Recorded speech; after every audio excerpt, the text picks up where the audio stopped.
Ryan Reynolds here from Mint Mobile.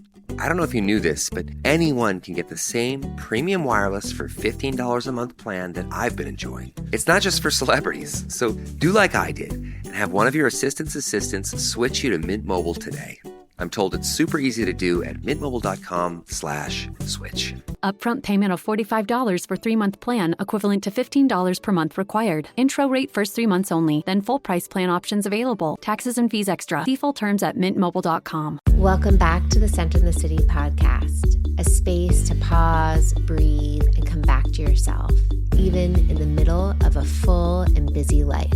I'm your host, Wade Brill, and in each episode, we explore mindfulness for real life, simple practices, reflections, tools to help you feel grounded, present, and connected to what matters most to you. So let's settle in and let's get centered. Welcome back to the Center in the City podcast. I'm your host, Wade Brill, and I am so glad you are here. In today's solo episode, we're going to explore why rest can sometimes feel so hard and why a lot of us have this need to feel productive. This is a really common experience I witness, and it comes up as topics within coaching when my clients start to switch modes from what do I actually want to be doing and how do I actually want to be feeling in my life versus the autopilot way that they've been living. And once they start to switch and bring some curiosity to how they've been navigating and making choices in life, they typically find that there's this deep ingrained impulse to be productive, and that rest is uncomfortable and that stillness feels uncomfortable. And we're going to explore that today because some of that is a nervous system regulation piece that can use some tender love and care and understanding versus what's wrong with me. Why can't I enjoy this vacation? Or why can't I fully rest on a weekend? So we're going to break it down. We're going to talk about what's happening in the brain and the body. And you will leave with some hopefully deeper self-awareness of what might be happening in your life. So wherever you are listening to this podcast, whether you're walking with me, you're cooking, you're commuting, I welcome you to settle in and let's get centered.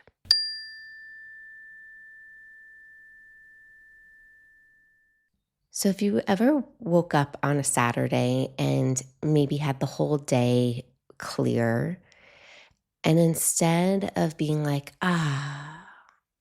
what do I want to do today? Or like, how do I want to just luxuriate and relax? There's this voice that starts to chirp up, and maybe this uncomfortable buzzing sensation or antsy sensation in the body. And you start to feel uneasy. And then your mind starts racing like, oh my God, but I have all these things to do. And like, what are other people doing? And like, how are other people using their time? And am I wasting my time? And are other people cooler than me that are doing more creative things or hanging out with people? And why isn't nobody reaching out to make plans with me? Maybe it's like, I gave myself this whole weekend to relax, and like, why can't I relax? Why am I attached to my phone and scrolling? And why doesn't this feel good?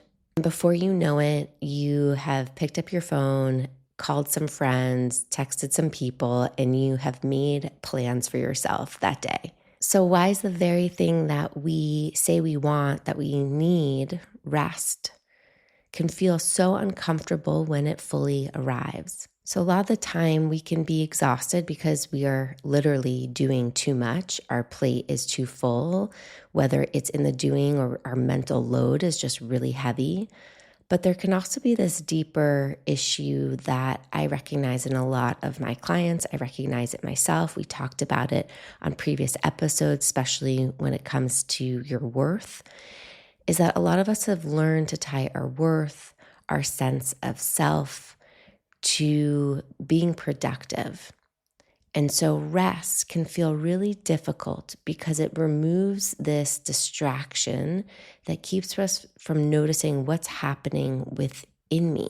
In our culture, in American culture, it's really easy that being productive gives us a sense of purpose, right? There's this sense that by doing this, by completing this task, we're getting a dopamine hit in the brain and we're feeling purposeful because we're in the doing. And our culture tells us that you're valuable because you're doing. Let me tell you, being in Spain the past few months, that is definitely not the cultural ethos here. People just exist. People do their jobs because they need to make money to survive and live. And their work is not necessarily their sense of worth. They put a lot of worth in their relationships, in their family, in their community. On Sundays here, most everything is shut down because it is a full day of rest. And why that might be inconvenient for a lot of other people who want to go to that store, they can't because it's closed, because the owners of that store are taking a full day to rest and recuperate. Now, I want to make sure that we're highlighting like being busy, having a full life is different. Like having a full, meaningful life, one that you are consciously and intentionally designing, where you're choosing to fill your time with the things that light you up, the things that make you feel good. And then there can be this discernment of, are you filling your time because there's a fear and a discomfort that if I'm by myself or if I sit still or if I rest, I don't like it. I like to just be busy. And there's a discernment of where are you making those choices from? Are they coming from this place of fear that I don't want to sit with myself? And it feels better to be overstimulated and busy? Or are you making these choices to fill your time and ebb and flow with the doing and the resting that we need as beings in this world, because we're not machines? Are you making those choices from a place of regulation, from a place where you can feel content whether your schedule is full or not? I've told this story before, but I'll share it again because I so deeply, for so many years, felt this need that I needed to fill my schedule to feel worthy, that I needed to keep adding more and more things and schlepping around New York City and making extra meetings and appointments to feel a sense of I'm doing enough, I'm important, I'm one of these other hustling people that are rushing through the subways and the streets of New York City, until I realized it was really burning me out. The extra schlepping, the exhaustion. I was like, who am I doing that for? And it was actually harming me. And then I see this show up in other people where they have really demanding jobs. Their schedules are nonstop and they thrive off of that. Even if it might feel a lot, there's a sense of dopamine and meaning and purpose that they get from feeling needed and busy, and that they're putting out fires and that they're hopping on calls. And that's amazing. That's not something I want to shame. But what I want to point out is that when there is a slower day, when there is a day of rest, when there is time to take vacation, one, are they taking vacation? Two, can they slow down? Can they give their body permission to rest? Because what I see a lot of the time is that they then have a hard time sleeping, or on their days that are meant to be rest, get filled up with other things because, again, that empty space feels too uncomfortable. And when people slow down, when they allow there to be rest or empty space in their calendar and their schedule, what tends to happen is the brain's default mode network becomes more active. And that's the part of the brain where there's more self-reflection and more memories and more maybe future planning. And maybe people start to hear the different voices that we all have of maybe some self-criticism or rumination or worry or catastrophizing. Now, I mentioned this example earlier, but it's true. It's like when some people slow down to get into meditation and they say they want meditation, right? They want that calm, they want that peace. But when they transition into the practice, it can feel really overwhelming for their system. Maybe some antsiness starts to happen or some fluttering in the brain, and it can feel really uncomfortable to be still. This is usually a sign that it's not a mindset shift we need to be making, like repeating, I deserve rest, I deserve rest. It is more of a nervous system regulation opportunity for us to get curious about why the body might be feeling uneasy and where we can start to give it some tender love and care where it can feel more safe, more easeful, more receptive of rest. So sometimes rest doesn't feel hard because you're doing it wrong. It feels hard because you're finally maybe hearing what you've been too busy to notice or too busy to tend to or too busy to heal. So when we get curious, some of the deeper beliefs that I hear people share is like, well, who am I if I'm not doing right now? Or if I slow down, will I fall behind? Or if I rest and give myself this afternoon, I feel really guilty, maybe like I don't deserve it, or I'm falling behind. Or if I stop, I notice all of these difficult emotions that I've been avoiding. A life skill many of us were not taught was how to feel safe in our bodies simply being. We got really good at learning how to do our homeworks, do our chores, run errands, be productive and effective, but we weren't necessarily told or taught or shown or modeled what it's like to be and feel safe being. So when I work with my clients, we use this lens of mindful inquiry, of self-compassion.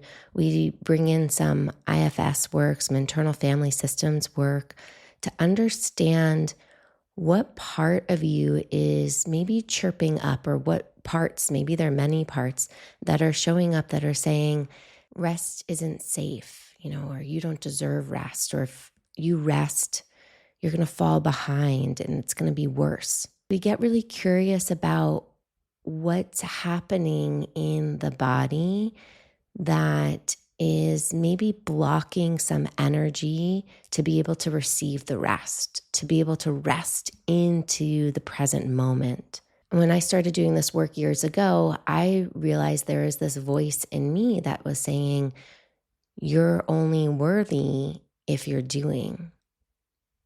And so I had to really learn how to be with that voice in a kind, curious way and be able to recognize and untangle from that pattern and slowly be able to practice receiving rest bit by bit. And so when it comes to our nervous system, we talk about titrating this work, because when we reprogram our nervous system to feel safe or to find a sense of receptivity, we have to gently train it bit by bit to notice that it's safe, or to notice that you can trust it here, or to notice that there's love, or that this person is kind, or that this won't happen. So bit by bit, I started to train my nervous system and practice receiving the good of resting, practice receiving my own goodness,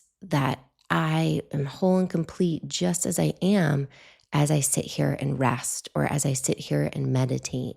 I stopped trying to search for that dopamine hit externally, the checking of the box, the getting praise for doing something, the feeling of hustle and activation externally, and instead internally could feel this sense of completeness just as I am.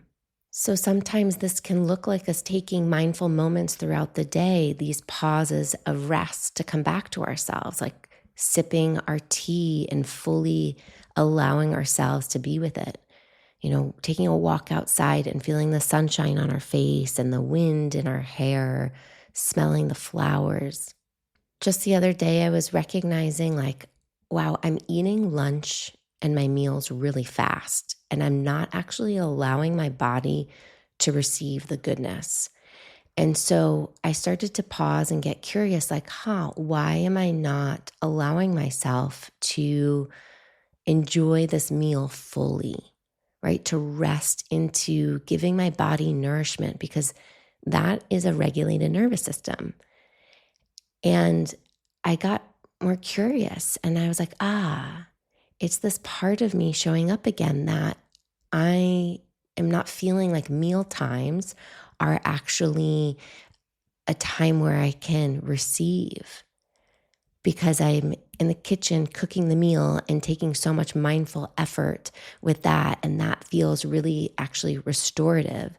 But then when it comes time to sit and eat and receive the nutrients of the food, I was feeling this block and this sense of speediness, like I couldn't actually receive and enjoy it. So bit by bit, having that awareness and trying to, with future meals, really pause, put my fork down, feel the food travel through my body into my cells, to really take some more mindful eating attention here and use this as a practice to receive the good, to receive the nutrients, to know that I am worthy of receiving this meal. So I welcome you to pause with me here and just check in, what is your current relationship with rest? When do you allow yourself to rest?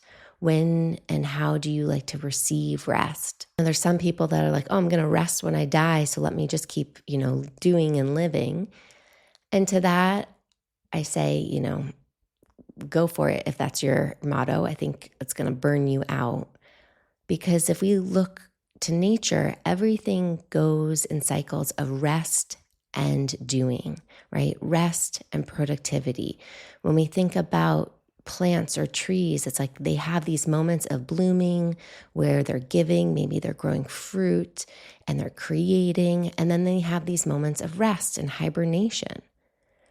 So everything goes in cycles and seasons. That's living. And we are a living being, and we get to create our own cycle of rest and productivity. So when you're building your calendars or you're creating your schedules, this question of, are you doing it on autopilot, or are you consciously choosing what you're saying yes and no to? Because that's a big one. A lot of people just allow their calendars to constantly get filled without actually carving out space for themselves first, whether that's putting a lunch break on your calendar, or times where you're going to the gym, or times that you have to sign off because you have to maybe caretake. Even in the corporate world, where are you claiming some of your own time and attention for the things that are meaningful to you, because you deserve that. Just because you are working for somebody doesn't mean they own all of your time and all of your energy. And so think back to what actually nourishes me. What matters most to me right now? What do I want to prioritize? And then maybe notice when it comes to rest or scheduling rest. Sometimes we have to schedule rest. Sometimes we need to even schedule fun and joy, right? Especially in this modern day world where we're so caught up in the doing. But we have to remind ourselves how important these human experiences are, how much they actually help us be more happy and present and productive in other areas of our life. When there are moments where you're practicing rest, I really welcome you to notice the tension that might come up. Oh my God, I'm sleeping in till 8:30, and the feelings of guilt or already behind are starting to build, and it starts to feel really uncomfortable and I want to get out of bed. It's can you pause in that moment?